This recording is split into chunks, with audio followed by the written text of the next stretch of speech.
Hunting season is finally upon us. It's the first week of October. Organization levels have seemed to drop off completely, and it's as hectic as ever here at Exodus.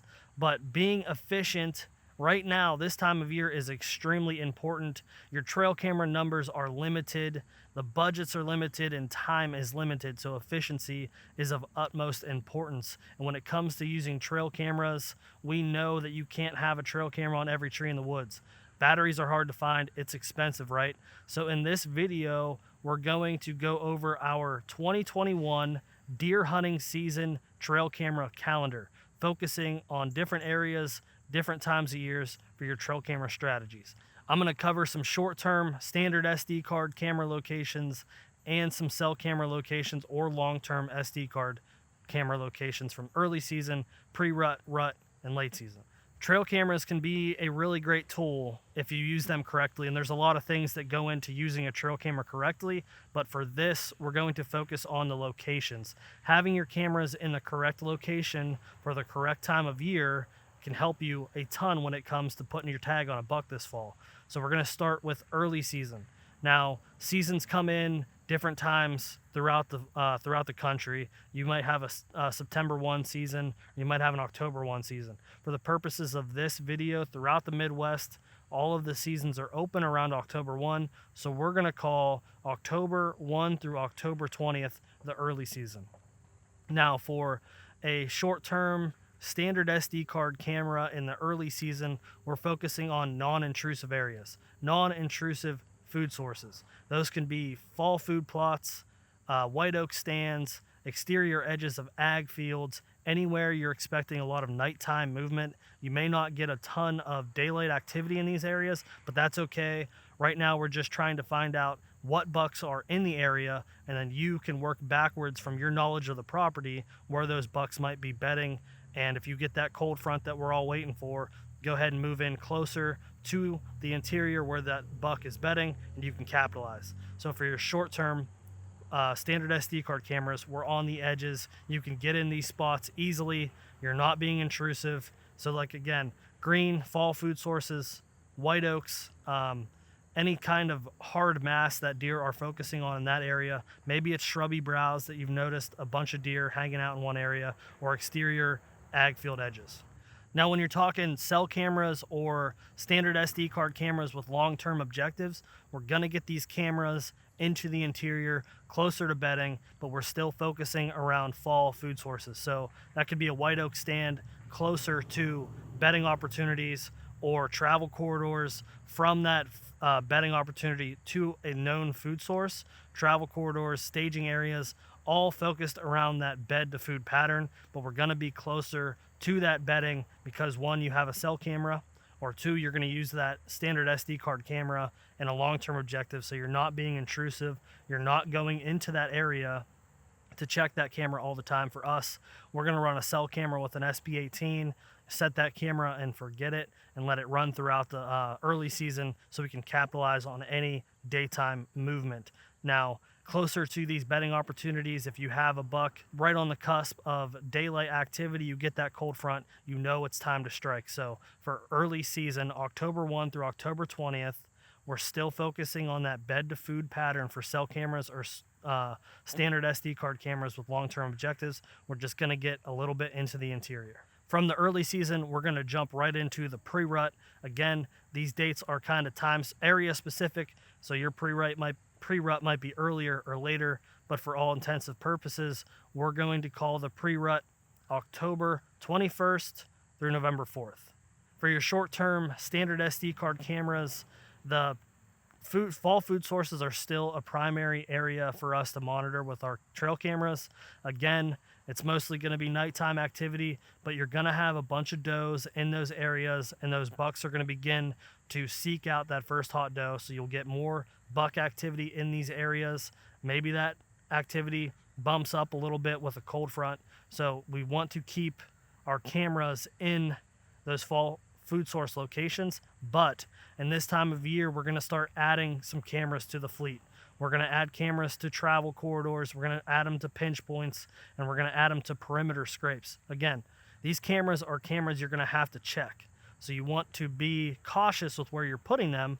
So we're staying on the perimeter, being as least intrusive as possible so you can get in and get out undetected, but you're still getting that intel. Again, keep in mind a lot of this activity is going to be at night, but as colder temperatures roll in and the pre-rut starts to heat up, you may get some more daylight buck activity that you are going to need to capitalize on pretty quickly.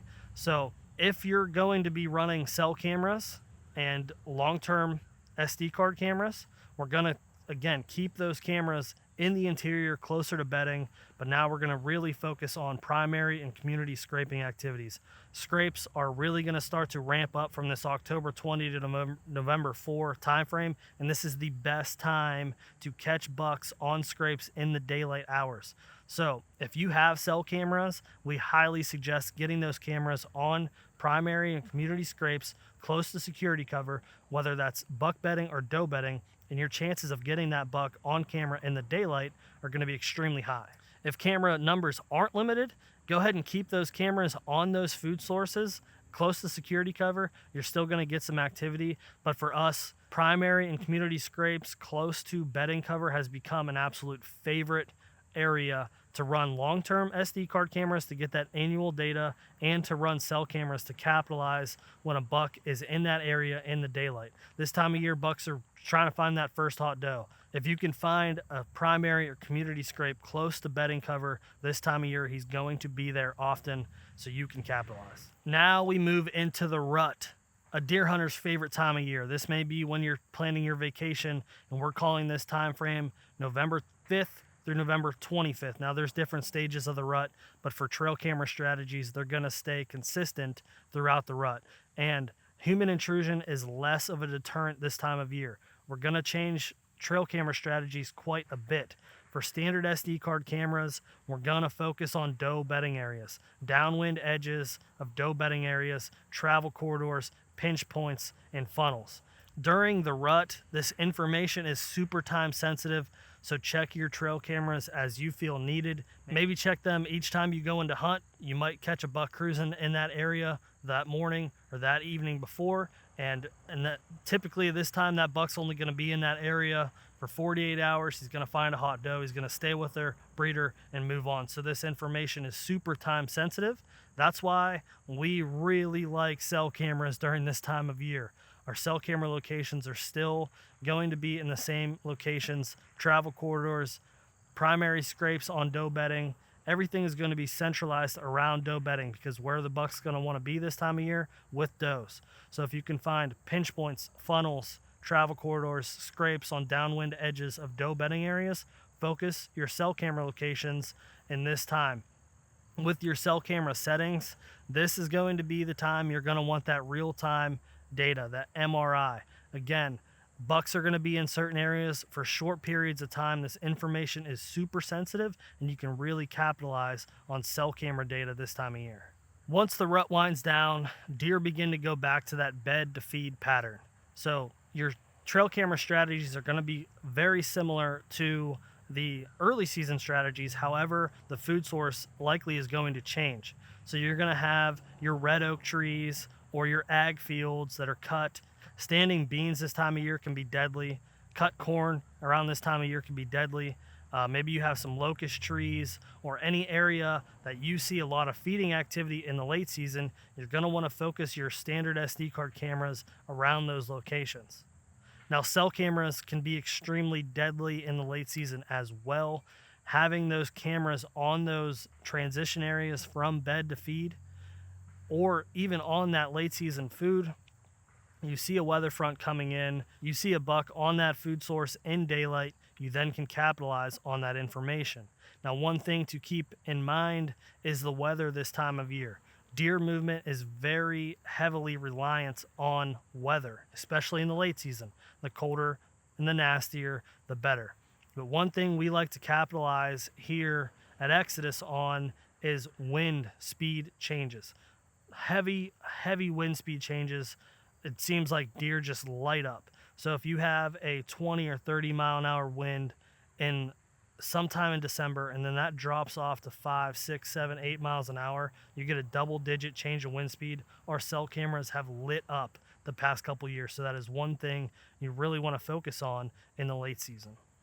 At this time of year, you have your long-term cameras out, and at the end of the late season, it's time to get those cameras down and organize your data. Make sure you're doing that for your annual trail camera data. Then you have those cameras in certain areas. The next year you can go in and place a cell camera in that location.